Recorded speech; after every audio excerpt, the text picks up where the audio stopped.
Coaching campus by Shivaji sir के YouTube channel पर students आप लोगों का स्वागत करता हूं। और सबसे पहले जो स्टूडेंट्स नए हों या जो पहली बार देखे हों या जो बेल आइकन को दबाए ना हो और चैनल को सब्सक्राइब ना किए हों, सबसे पहले वो सब्सक्राइब कर लें, जिससे आने वाले हर वीडियोस का पता उन्हें चलता रहेगा और वो अच्छे से स्टडी कर सकते हैं। स्टूडेंट सबसे पहले चलते हैं, कक्षा 10 का पार्ट 3 पढ़ाना है आज, और जिसमें हमें बताना है उत्क्रमणीयता सिद्धांत। उत्क्रमणीयता सिद्धांत।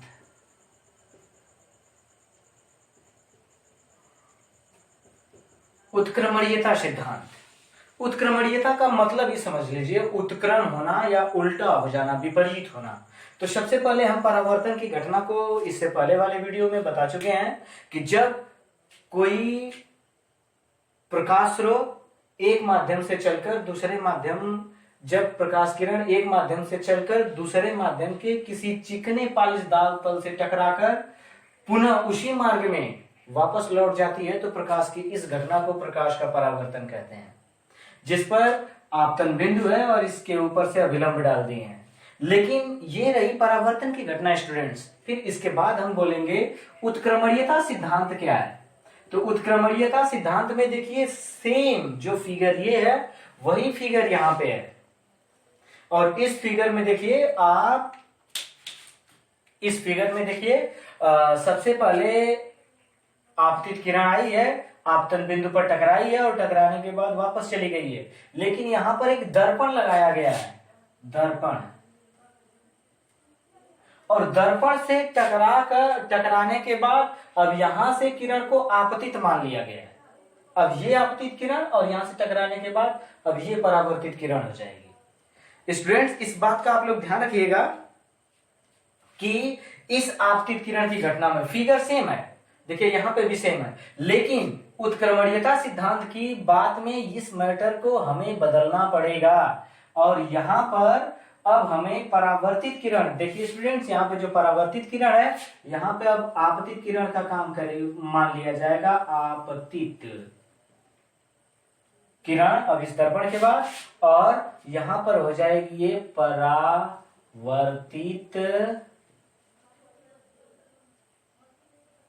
किरण। अब इस बात पे हम लोग चलते हैं, उत्क्रमणीयता सिद्धांत क्या है। परावर्तन की घटना में यदि परावर्तित किरण को आपतित किरण मान लिया जाए, तब पालिशदार तल से टकराने के बाद किरण यदि परावर्तित होती है, तो इस युक्ति को ही उत्क्रमणीयता का सिद्धांत कहते हैं। हो गया? या फिर से देख लीजिए, परावर्तन की घटना में यदि परावर्तित किरण को आपतित किरण मान लिया जाए, तो आपतित किरण परावर्तन के पश्चात पुनः परावर्तित हो जाती है। इसी घटना को उत्क्रमणीयता, इसी सिद्धांत को उत्क्रमणीयता सिद्धांत कहते हैं। ये रहा स्टूडेंट्स उत्क्रमणीयता सिद्धांत। अब हम जानते हैं कि परावर्तन के पश्चात परावर्तन के प्रकार कितने प्रकार के होते हैं। तो परावर्तन मुख्यतः दो प्रकार का होता है, एक को बोला जाता है नियमित परावर्तन और एक को बोला जाता है अनियमित परावर्तन। स्टूडेंट्स इस बात का आप लोग ध्यान रखिए कि नियमित परावर्तन क्या है। यदि परावर्तन की ऐसी घटना जिसमें प्रकाश किरणें किसी समतल पृष्ठ, समतल पालिशदार तल से टकराने के पश्चात पुनः परस्पर समानांतर हो जाती हैं, तो उसे नियमित परावर्तन कहते हैं। और यदि जब प्रकाश किरणें किसी खुरदुरे पृष्ठ से टकराकर, वो समतल न हो, प्लेन न हो, टकराने के बाद इधर उधर हो जाती हैं, इधर उधर परावर्तित हो जाती हैं, अर्थात परस्पर समानांतर नहीं होती हैं, तो उसे अनियमित परावर्तन कहते हैं। एक बार से स्टूडेंट फिर से समझ लें, यदि प्रकाश किरणें किसी समतल पृष्ठ से टकराकर परावर्तन के पश्चात पुनः समानांतर हो जाती हैं, तो उसे नियमित परावर्तन कहते हैं। और यदि प्रकाश किरणें किसी खुरदुरे पृष्ठ से टकराकर परावर्तन के पश्चात अलग अलग दिशाओं में निकल जाती हैं, तो उसे अनियमित परावर्तन कहते हैं। ये रहा परावर्तन के प्रकार, और सामने इसका फिगर है। जिस स्टूडेंट्स को ये बात क्लियर हो चुकी है, वो वहीं पर रोक करके शॉर्ट स्क्रीन मार के फिर बाद में प्रैक्टिस कर सकता है स्टूडेंट्स। और फिर इसके बाद हम आगे चलते हैं, प्रतिबिंब के बारे में डिस्कशन करते हैं कि प्रतिबिंब क्या होता है। सबसे पहले प्रतिबिंब ही जानेंगे हम, तब उसके बाद या बिंब और प्रतिबिंब इन दोनों पे डिस्कशन करते हैं। बिंब का मतलब वस्तु क्या है और उसके बाद उसका प्रतिबिंब क्या है। तो स्टूडेंट्स इस पे आते हैं और इसमें बिंब के बारे में हम डिस्कशन करते हैं, बिंब तथा प्रतिबिंब दोनों के बारे में। वस्तु ब्रैकेट्स में लिखेंगे बिंब तथा प्रतिबिंब।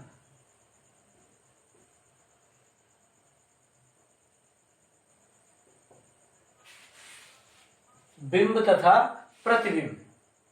स्टूडेंट्स इस बात पे आते हैं, सबसे पहले हम दर्पण को बनाते हैं और दर्पण में भी अच्छा, बिंब और प्रतिबिंब को जानने के लिए आगे हम इसी टॉपिक में आपको दर्पण पढ़ाएंगे, लेकिन उससे पहले हम जान लेते हैं कि बिंब या प्रतिबिंब होता क्या है। सबसे पहले यदि वस्तु से प्रकाश किरणें निकल रही हैं, वस्तु भी क्या है या बिंब क्या है, दोनों बातें समझ लेते हैं। तो उसके जानने से पहले एक दर्पण बना लेते हैं हम लोग, दर्पण। और ये दर्पण रहा, और दर्पण के बाद ये मुख्य अक्ष रहा, और मुख्य अक्ष के बाद इसके सामने हम वस्तु रख देते हैं। और वस्तु से जब किरण जाएगी और दर्पण से परावर्तन के पश्चात फोकस से होकर जाएगी, यह है यहाँ पे, और फोकस। और दूसरी प्रकाश किरण यदि ये वक्रता केंद्र से होकर जाती है, यहाँ पे हम सी बना लेते हैं, तो वक्रता केंद्र से होकर जाने वाली किरण टकराकर उसी मार्ग में पुनः वापस लौट जाती है और यहाँ पे काट दे रहा है ए बी। और देखिए ये मुख्य अक्ष के समानांतर जाने वाली किरण यहाँ से लौट के चली गई। अब इसके बाद ये दूसरा दर्पण ले लेते हैं, गोलीय दर्पण ही है।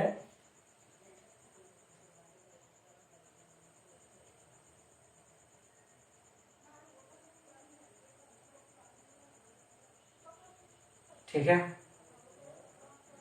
कंफर्टेबल ना हो जाए वीडियो करो।